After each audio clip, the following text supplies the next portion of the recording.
Sam's family had raised me for years. And for years, I'd been his most devoted simp. Even when I scored first place in the entrance exams, I turned down the city's top high school's offer, just to follow Sam into an elite private school filled with powerful families. Everyone bet on when I'd finally simp my way to the top.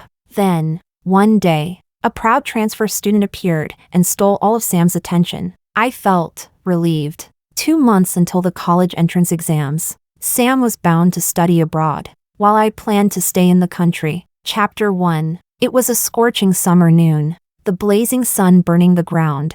I carried a lunchbox and crossed the teaching building to find Sam, but he was nowhere to be seen. A boy whistled at me. "Hey, top student, what's on the menu today? Mind giving us a peek?" Another laughed. "Come on, man, that's a love lunch under the hot sun. You think you're worthy? Ha ha ha." Their laughter filled the hallway, the mockery in their voices undisguised. A girl tried to be kind and whispered to me, "Didn't Sam tell you? He went out to eat with the new girl, Julia. Maybe you should go back." I smiled at her, then quietly found a chair and sat down. Sam had said a few days ago that he was craving sushi. He'd come back eventually. I'd just wait. The boys' teasing voices drifted from behind. So what if he didn't tell her? If Sam says one word, would Celine ever dare say no? Bringing him lunch is nothing. Remember when she gave up the city's top school just for him? Now that was headline news. You think she'll simp her way into his heart? She's pretty and obedient. I'll give her that. I bet the top students got no chance. Ever since Julia showed up, Sam's eyes have been glued to her. Can you blame him? Julia's mom runs a fried rice stall by the school gate. Sam's been eating there every day to chase her. Bet Celine doesn't even know that. Poor girl, but hey, that's the price you pay for being a simp. My earphones finished playing an English listening track. I froze for a moment. So Sam went out to eat fried rice? But he's always been picky. He said 100 times he hates greasy food. Did he change his taste? As I wondered, the classroom suddenly fell silent. Sam and Julia had returned. I lifted my gaze. Julia walked beside Sam, her curved eyes shimmering like stars. White dress, black hair, pure as a gardenia after the rain. No wonder Sam liked her. I smiled at her, then turned to Sam. "I made the sushi you wanted. Want to try some?" Julia's smile vanished instantly. She pressed her lips together. "Sam, if you have other things to do, you don't have to waste time on me." "Aw, a high and mighty flower." Julia walked straight out of the classroom. Annoyance flickered in Sam's delicate eyes. He looked down at me. "Why are you here? Who told you to come?" The boys jeered. "Come on, Sam. If you don't want it, let us try it. We love sushi." Sam paused, his tone lazy. "Whatever. Anyone who wants it can have it." I gripped the lunchbox tightly, humiliated. "You said you wanted sushi, so I learned to make it. It's your favorite, tuna. I spent all night on it." He frowned. "Celine, don't you have anything better to do?" I stared at him wide-eyed. How could I not? I'd done 2 sets of English mock tests, memorized half a book, and reviewed my mistakes. Then I spent 5 minutes ordering tuna sushi from delivery, repacked it, and even drew a ketchup heart on top. Honestly, I'd been quite busy. Sam rubbed his temples impatiently, pulled out his phone, tapped a few times, then took the lunchbox from me and tossed it to the boys. "Fine, consider it bought. Always acting like you're about to cry. Who are you trying to fool?" From my earphones came the Alipay notification sound. "You've received 100,000 yuan. I pinched my thigh hard to stop myself from crying, then ran out of the classroom with red eyes. Behind me, Sam's cold voice echoed. "Celine, stop bothering me so much. I don't want Julia to misunderstand." Chapter 2. Sam didn't like me, because I was the little spy his parents had planted beside him. Every time something happened, no matter how small, it would reach his parents' ears within seconds. Honestly, I couldn't blame him for hating me. His parents each ran their own business empires, bound together by a marriage of convenience, purely for profit, yet unbreakable. And so, when it came to their only son's emotional life, they fought like enemies on a battlefield. If the nanny came from Sam's father's side of the family, then the driver had to be one of his mother's loyal servants. Neither side would give in. Yet neither parent spared even a little time to accompany Sam. They could throw money at him, but their love was always spent elsewhere. When I was 7, I went with my mother and stepfather to visit Sam's family. My mother had remarried when I was still very young. My stepfather owned a mid-sized company, and he'd worked hard to pull strings to get this meeting with the powerful Sam family. He took it very seriously. That morning, my mother changed her dress several times before they left the house. While the adults talked business in the sitting room, I wandered into the garden and met 7-year-old Sam. By the time the meeting ended, the adults came out to find the two of us squatting in a corner, digging in the dirt with muddy hands, grinning from ear to ear. That night, after we went home, my stepfather lifted me high into the air and even spoke gently to my mother for once. I looked at her smiling face, and something deep inside me understood. Not long after, I was transferred to Sam's school. We were both young and innocent then, and for a time, our childhood was genuinely happy. I kept a diary, writing in it every day. At first, Sam thought I just liked journaling. He even sweetly bought me piles of pretty notebooks. Until, one day, his mother found out about all the trouble he'd caused at school, and punished him several times. That's when he finally realized the truth. He came to me, furious, teeth clenched. "It was you, Celine. I treated you so well, and you sold me out." Yes, it was me, but it wasn't really betrayal. I just needed to prove my worth in his house. Otherwise, I'd lose the right to stay by his side. Over the years, my mother's marriage had started to crumble, and as I grew older, my stepfather's gaze became stickier, more disgusting. I hated that look. His business depended on the Sam family. As long as I stayed near Sam, he didn't dare act openly, so I understood. Very early on, Sam was my umbrella. Until my own wings grew strong enough, I had to stay under that protection. So, with tears in my eyes, I apologized softly. "I'm sorry, Sam. Your mom pays my tuition." I was afraid she'd get angry. If she did, I wouldn't be able to go to school with you anymore. Sam froze, caught off guard. He stayed silent. But from then on, his attitude toward me changed. He wasn't as close as before, but he didn't push me away either. Later, whenever I tried to get near him again, he'd simply transfer money to me. "Celine, now that you've taken the money, you know what to say and what not to say, right?"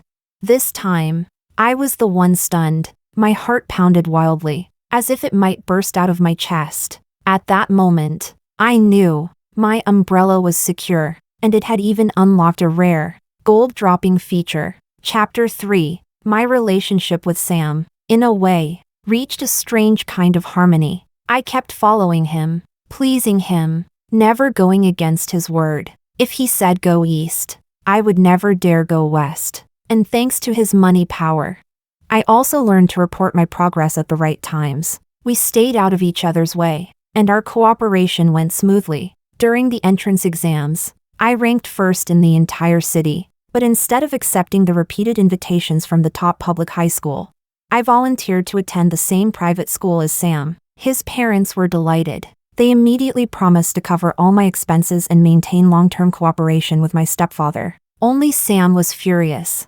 "Celine, are you out of your mind? You scored that high just to waste it? I'm going to mess around for a few years before taking over the family business. What about you? What's your plan?"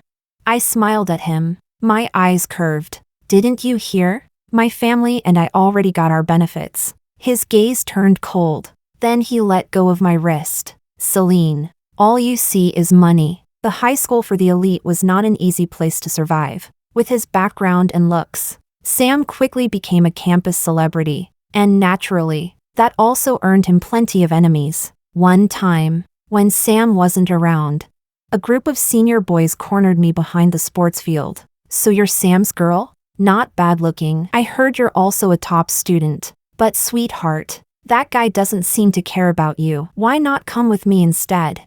I'll treat you better than he ever does." He grabbed my chin. I clenched my teeth. People passing by pretended not to see a thing. Bullying was so common here. No one cared. When he leaned down to kiss me, I suddenly raised my knee and slammed it between his legs, hard. The incident caused quite a stir. He swore he'd make me pay for it. But a few days later, he and his friends stood in front of the whole school, apologizing to me. Trembling, the boy who'd harassed me was covered in bruises.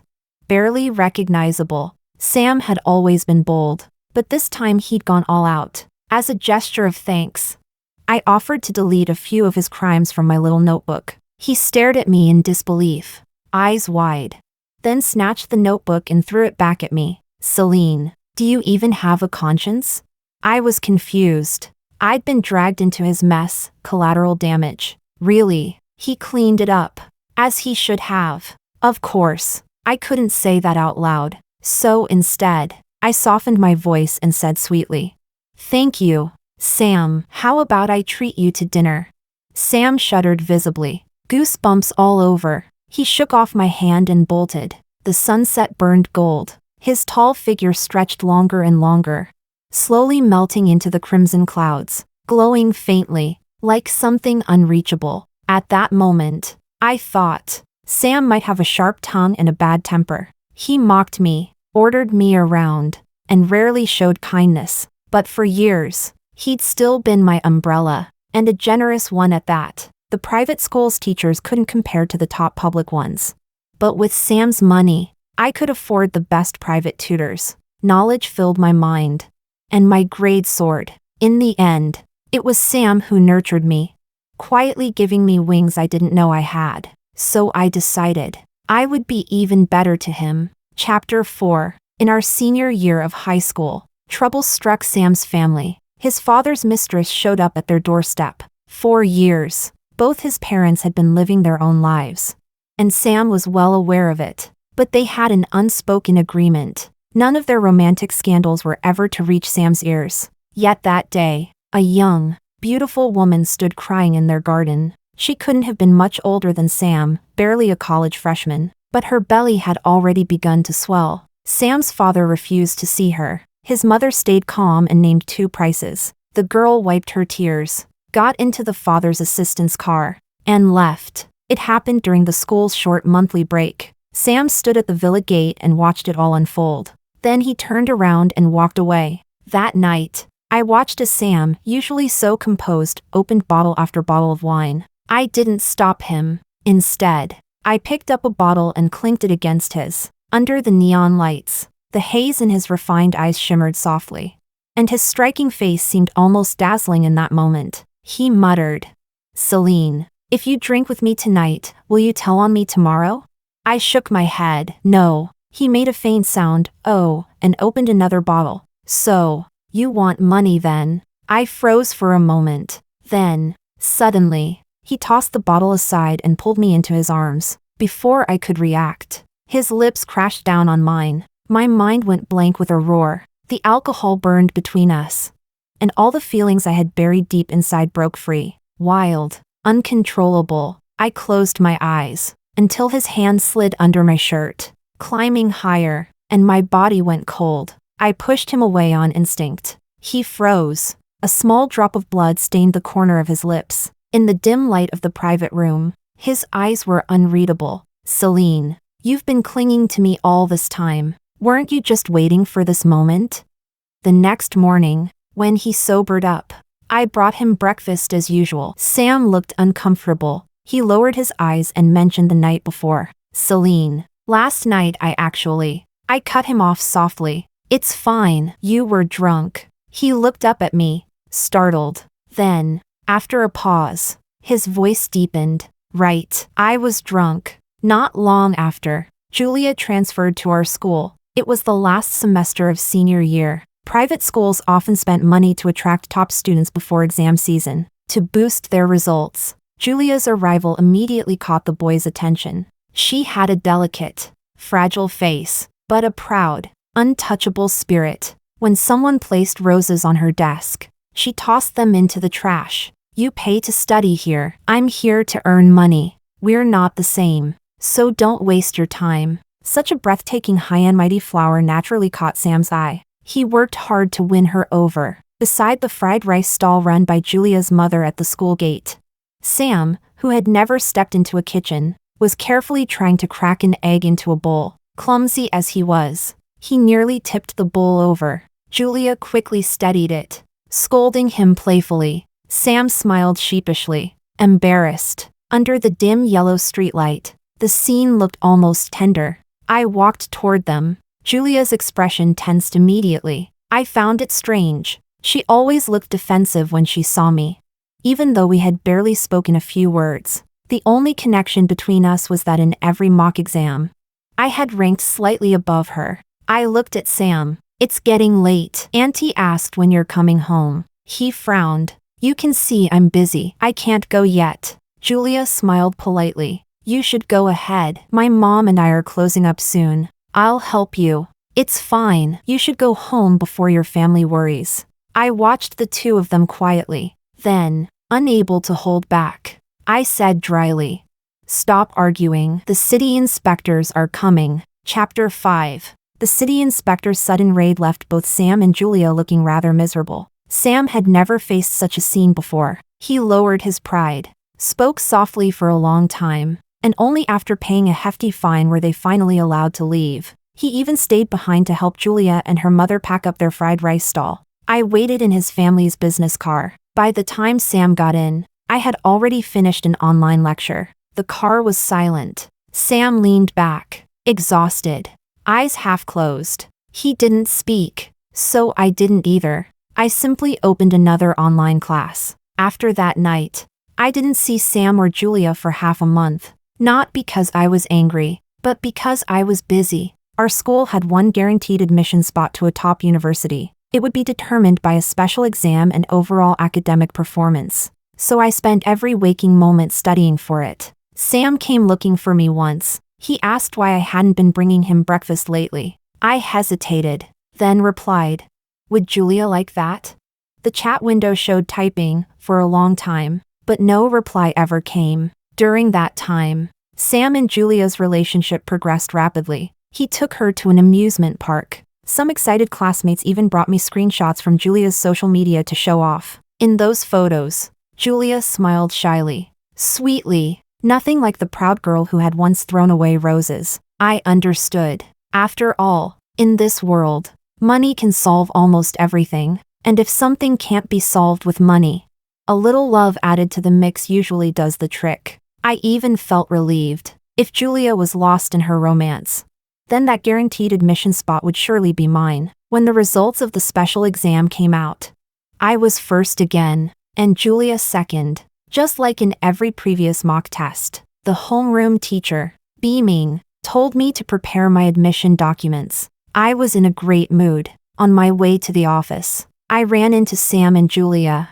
and even smiled at them. Sam's expression didn't change, but Julia's face went pale. Yet when I turned in my papers and waited, the notification never came. A week passed, still nothing. Unable to wait any longer, I went to the office and bumped straight into Julia coming out. She stopped me, looking for news about the guaranteed spot.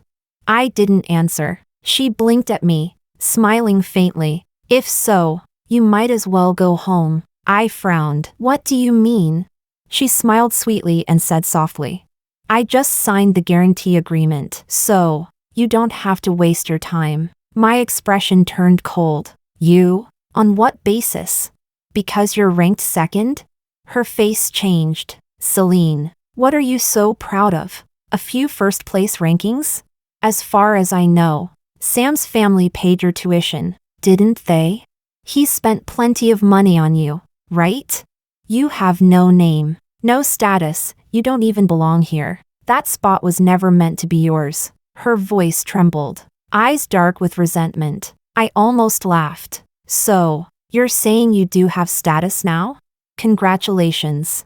Then, her lips curled upward ever so slightly. I continued, my tone calm but sharp. "But if Sam gave you that guaranteed spot, doesn't that mean he isn't planning to take you with him when he studies abroad?" Her smile froze. I turned to leave, even if it changed nothing.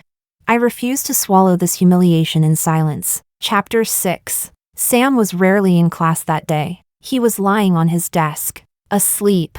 I stopped in front of him. "Sam." He rubbed his sleepy eyes. looked up, and smiled faintly. Celine?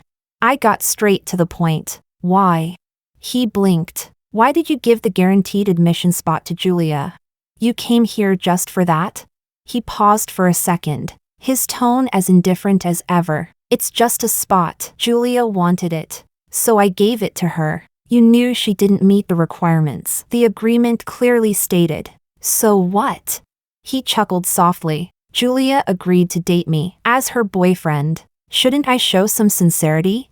Besides, she's not after my money. I looked at him quietly, and in that moment, the heavy stone that had been pressing on my heart for so long finally dropped. My chest felt suddenly light, free. I said calmly, then let's consider that spot my gift for your relationship. Celine. He stepped closer, voice sharp. Funny, I didn't realize you wanted that spot so badly. I met his gaze. He stared back for a long time before finally looking away. Then he took out his phone, tapped a few times, and sighed. Forget it, I've sent you compensation. Celine, it's just a spot. You know, I can still take you. Once I confirmed that the transfer note read voluntary gift.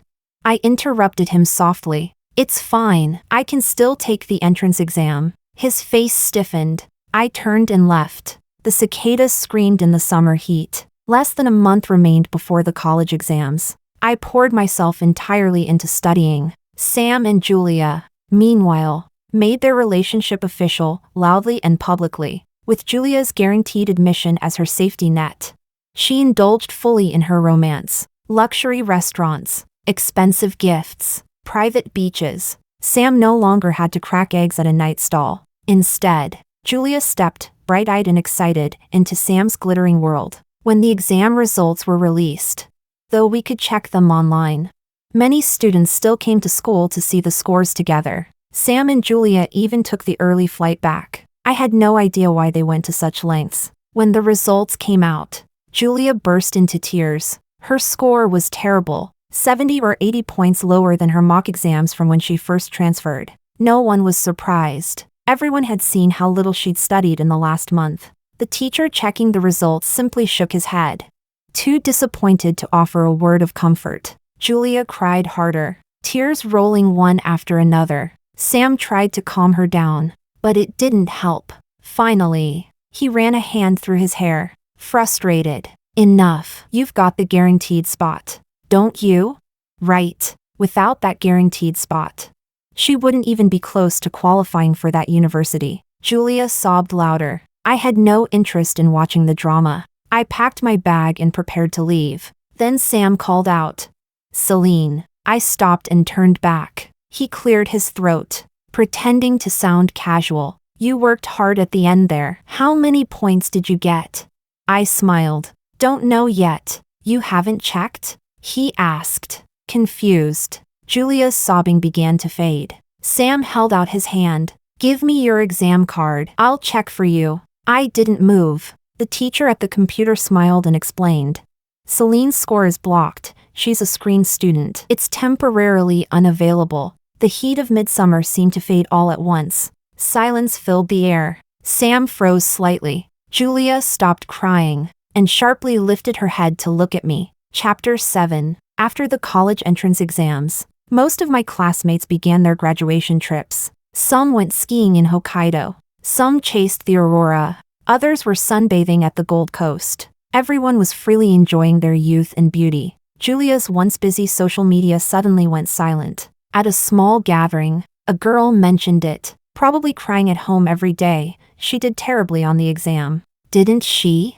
Even the school was stunned. They had spent a fortune recruiting her as a star student, expecting at least a shot at one of the C9 universities. What a pity, money wasted this year. If we'd known, we should have given that reward to Celine instead. I smiled. She already enjoyed her reward in advance. Didn't she?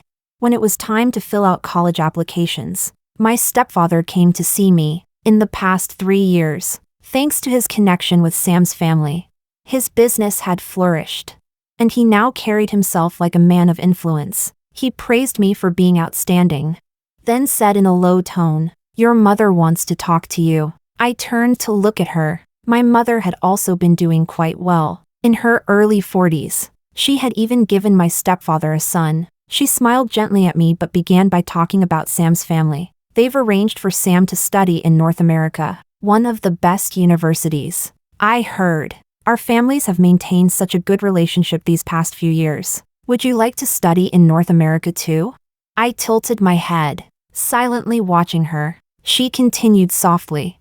I heard that boy dated someone in high school, a girl without much family background. But boys will be boys. It's just a youthful fling. Besides, they're not from the same world. Nothing lasting will come of it. Our Celine, on the other hand, has been close to him since childhood. If you study abroad together, you can take care of each other. I finally laughed out loud. Both my stepfather and mother froze. I had always been obedient and gentle before them, though it was an act. But now, I no longer needed to pretend. I exclaimed in mock surprise. Oh, so now our family is worthy of theirs? My stepfather's face darkened immediately. I smiled again. Dad, Mom, I've already decided to study here at home. Oh, and by the way, this afternoon I have a valedictorian interview. Some education officials and reporters from the TV station should be on their way. They'll probably want to interview the parents too. But don't worry, just say whatever comes to mind. My score had already been released. I did well, better than expected. Even beyond my mock exams, I was the top scorer in the entire city. The school had never produced such results before. The administrators and shareholders couldn't stop smiling. They even handed me a generous bonus. Right there on camera. By late July, I received my acceptance letter from my dream university. Everything was going smoothly. I went on a short trip with friends. And when I returned, I was preparing to pack for military training, when Julia and Sam came to find me. Julia came first, crying at my door. Sam's going to study in North America. Did you know? He refuses to take me with him. I was surprised. Don't you already have your guaranteed admission? She choked. I don't want that. I want to go abroad with him. My irritation flared. Then why did you steal my spot back then? She said nothing. Tears streamed down her face. One after another like a broken string of pearls. Her crying grated on my nerves. So what do you want from me now? I asked bluntly. She only sobbed harder. A thought flashed through my mind, and I hesitated. Don't tell me, you came to borrow money to chase him to North America? For the record, I added dryly. I don't have any. She froze, then burst into tears again and ran off. Chapter 8. A few days later, Sam came to see me again. His eyes were lowered, his tone uncharacteristically calm. He asked how my college applications were going. I didn't plan to hide it from him. Good, I said. He nodded slightly. That spot, it was my fault, but I'm glad it didn't affect you. I couldn't help finding it strange. The ever-arrogant Sam was actually admitting a mistake. And with such a gentle tone. Then he started rambling about studying abroad. He complained about the weather there, how he couldn't get used to Western food, and how he disliked the school and major his parents had chosen for him. I listened quietly, thinking he was just being melodramatic. Finally, I couldn't hold it in. Your parents will arrange everything. You don't need to worry. He fell silent for a moment, then suddenly brought up Julia. I broke up with Julia. She asked for your guaranteed admission spot back then, and now she's asking me to take her abroad. She cried and accused me, said if I could pay for your international tuition. Why couldn't I take her overseas? Said I never truly loved her. I recalled the day Julia came to me crying. So she hadn't come to borrow money, she'd come to consult me. I raised an eyebrow. Well, that works out, doesn't it? You can take Julia with you, she'll take good care of you. His eyes suddenly turned red. What about you, Celine? Will you come with me? Just like during the high school entrance exams, I'll pay your tuition. We can. In his eyes, there was a flicker of hope, even hurt. Back during those exams, he'd scolded me for throwing away my future. Now, things were completely reversed. So I asked softly, do your parents know about these words you're saying? He looked at me, confused. A few days later, his parents found out that Sam had come to see me. His mother personally invited me over. Sam's been acting out again, she said with a faint smile. Don't take it to heart. His father already talked to him. You got into one of the best universities. Top program. Limitless future. You shouldn't waste it by following him abroad. I smiled politely. Auntie and uncle have always been kind to me. She patted my hand. We saw your interview, the way you thanked our family multiple times. You're a good child. Celine. Sam's been lucky to have you by his side all these years. We should be the ones thanking you. If you need anything at university, anything at all, just tell me. All right? I nodded obediently. In that televised interview, I had indeed thanked Sam's family several times. Tears in my eyes. Sure enough, the next day, the news exploded. Sam Corporation sponsors top scorer, dedicated to supporting national talent. The interview video was replayed on the giant LED screens outside their business buildings. The headlines were everywhere. Public praise overflowed. Their family held shares in multiple major media outlets. For true elites like them, knowing how to seize the moment and maximize benefit was second nature, compared to the glory of boosting their corporate image. Losing an insignificant childhood companion meant nothing. I finally felt a quiet relief. This round, I had won. If I had followed Sam abroad, then, a few years later, he would inevitably enter a marriage alliance with another powerful family, and whatever I could have gotten would depend solely on whether I was useful or pitiful enough to keep around. But now, things were different. I had tied my name, however lightly, to the great vessel that was the Sam family, and for me, that was more than enough. Chapter 9. Sam was sent off to North America, and I entered university smoothly. I met many brilliant new classmates, took courses from renowned professors, and earned several impressive awards. Every day felt full and purposeful. In my sophomore year, I fell in love. He was a bright, sunny boy. Luis was the star player on the school's basketball team. Every shot he made brought cheers loud enough to shake the roof of the gymnasium. One night, under the moonlight, he nervously confessed his feelings to me. In that moment, I suddenly thought of Sam. That same sharp, dazzling face. That same youthful arrogance. It wasn't that I saw Luis as a substitute. I just thought, at the most radiant age of my life, I should reward myself for once. No family, no background, no future plans involved. Just a light, beautiful, and free limited time experience. So I accepted Luis's rose. In the third month of our relationship, Luis and I ran into a wandering street artist. He insisted on sketching us together, spending over an hour on a handmade portrait. I couldn't resist sharing it on social media. It drew endless comments and blessings. Only Sam replied with a single question mark. After thinking for a while, I sent him back a smiling emoji. It felt appropriate, since he hadn't said a word. I wasn't being impolite. He could see the comments anyway. Whatever he thought of them wasn't my concern. But the next evening, as my roommates and I returned from dinner, I saw an unexpected figure standing downstairs. Sam. He was leaning against the wall in a black t-shirt, looking travel-worn, yet still striking. When he saw me, he lifted his hand. Celine. My roommates exchanged teasing looks and went upstairs. Sam and I walked side by side along the artificial lake. I asked, "Are you on vacation?" He shook his head. I was surprised. But then I remembered he hadn't been back for 2 years. Last New Year's Eve, it was his parents who flew to North America to celebrate with him. He turned toward me. Celine. I came back just to see you. Last night I saw your post and couldn't sleep. I caught a flight overnight. When I got to your school, I didn't even dare go in. I had to ask around just to find your dorm. The sunset burned bright behind him, its reflection flickering like stars in his eyes. He looked at me intently. Celine. Who is he? I lowered my gaze. My boyfriend. He pressed his lips together tightly. Then after a long silence, he finally asked, What kind of person is he? Does he treat you well? He's a year above me, I said softly. And yes, he treats me very well. Sam said nothing for a long time, so long that I thought about heading back. Then he suddenly grabbed my wrist. Celine. Why? The sun had already set. Darkness covered the sky. When I looked at him again, I could faintly see tears glimmering in his eyes. His voice trembled. If he can, why can't it be me?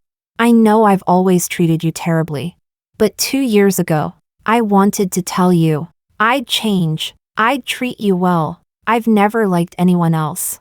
I was with Julia to make you jealous. You were always by my side. But your heart was never fully there. I took your guaranteed admission, because I wanted to force you to study abroad with me. Celine. I really like you. Chapter 10. He reached out and pulled me into his arms, holding me tightly. His whole body trembled against my shoulder. A warm drop slid down my neck. He was crying. I sighed softly and asked, "And then?" He froze. I repeated, gently but firmly, "Then what? Sam?" His red eyes flickered with hesitation. He opened his mouth but said nothing. It could have been him, because he was handsome, kind, good at basketball, easy to like. It could have been for any reason, but why couldn't it be him? Because, I said quietly. Because you're Sam. Sam shook his head weakly. His eyes filled with a storm of emotions. Regret, guilt, pain, and finally, resignation. But he couldn't speak another word. 2 years had passed. He'd grown up faster, rougher, harder than I had, flying halfway across the world on a wave of passion. Crossing oceans just to see me was only his way of putting a final period on more than a decade of unspoken attachment. He had sacrificed his childhood friend. The rest of his path would be bright and unburdened. My voice was nearly carried away by the night wind. Sam, go back. Go back to your world, just like Uncle and Aunt. Sam closed his eyes. I'm sorry, Celine. When the evening deepened into darkness, he boarded his flight back to North America. Before sleeping, I scrolled through social media. Unexpectedly, I saw Sam's new post. The bright moon hangs high, lighting my solitary path. Attached was a photo taken from several thousand meters above the ground. I looked up toward my own window. Outside, the sky was empty. No stars, no moon, only quiet darkness. Several classmates left comments beneath his post. I didn't read them. After all, reading people had always been my strength. My mother, my stepfather, Sam's family, my privileged classmates. I'd always known how to play my part, how to please, how to survive, how to blend in, except for a few boys in high school, who found joy in mocking me. I'd always gotten along with everyone. I had understood Sam's feelings long ago. Of course, I didn't deny that he had been kind to me once, like how he'd saved the best snacks for me as a child, or how, even when scolding me during exams, his harsh words hid a trace of concern, or how in high school, he forced those spoiled rich boys to apologize to me in front of the whole school. But those notebooks of mine, filled line by line over the years, didn't just record his arrogance. They also contained all my caution, my restraint, and the countless times I'd swallowed my pride, even if I'd managed to read the signs of his affection. So what? I always stayed sober. I would never gamble my future for love, nor try to taste sweetness hidden in shards of glass. Everything I said tonight was for Sam to hear. Every word had been crafted just for him. My mind was calm as I fell asleep, and that night, I slept peacefully, more deeply than I had in years. I thought, when it came to Sam, I had handled everything in the most perfect way possible. Chapter 11. In my senior year of college, I received a full scholarship to pursue my master's degree in Germany. And, naturally, I broke up with Luis. He had graduated a year earlier and already started working. After subtly inquiring about my family background, he said to me, Celine, we're perfectly matched. Once you graduate, we can get married, have a few children, and enjoy a peaceful life together. Oh, his family ran a mid-sized company, roughly on par with my stepfather's. He even planned it all out for me. Your little brother's still young, but I'm an only child. My parents will do everything they can to support our small family. I didn't argue. I simply turned around and submitted my application for the scholarship to Germany. To be fair, competition for that scholarship was fierce. The fact that I got it, well, I owed a little to the Sam family's influence. My GPA was perfect, and my advisor's recommendation was glowing, but it still wasn't enough to guarantee success. So I called Auntie. Even a fledgling spreading her wings must learn the art of measured vulnerability to achieve her goal and to reassure powerful allies, ensuring the path ahead is long and steady. 3 years later, I returned home with perfect timing and all the right connections. My career took off like bamboo after the rain, rapid, steady, unstoppable. The first person to find me was my stepfather. Unlike the time after my college entrance exam, this time he didn't even bother with polite compliments. Leaning back in his chair, eyes half closed, he said, "Celine, you must be 26 or 27 now, right? I hear the Sam family is considering alliances with other powerful families. You're not my biological daughter, but you've called me dad for over 10 years. As your father, I've already found you a good match. You should meet him soon. Don't make your mother worry. Your brother's almost in middle school now." Sam had dated many women over the years. My stepfather had met his family several times, but Sam himself never knew. That's probably where this profitable idea came from. I asked my mother what she thought. She avoided my eyes. "Girls getting married at your age is perfectly natural. You can put your work aside for now. With your father around and your brother growing up, you won't have to worry. The family he chose for you is good. I've met them myself." I chuckled twice and said nothing. It seemed the years had only aged them, not enlightened them. No wonder. Despite the Sam family's protection, they had never improved. A few days later, I attended a charity event for the protection of young girls. On stage, I donated a generous sum, with tears in my eyes. I said before the cameras, "The shadows of childhood are lifelong chains, and the danger often comes from the people closest to us. Protecting girls from harm must begin with preventing abuse by those they trust most." Soon after, my stepfather's business began to collapse. One scandal after another. First came financial trouble, then reports of his personal misconduct. Even I was surprised. He'd spent decades in the business world and achieved little, yet somehow managed to leave behind a mountain of evidence of his corruption. Within 3 months, everything he'd built crumbled like a house of cards. The higher the tower, the louder the fall. His partners all cut ties, but business still had to go on, so I took over every contract he left behind. Effortless. Everything flowed naturally, and with that, my career climbed yet another rung higher. 2 years later, my collaborations were flourishing. I had fully secured my place in the industry. At 28, Sam finally got engaged to the perfect match. Auntie sent me the wedding invitation herself. "Celine grew up with Sam," she wrote. "You're like half a daughter to me.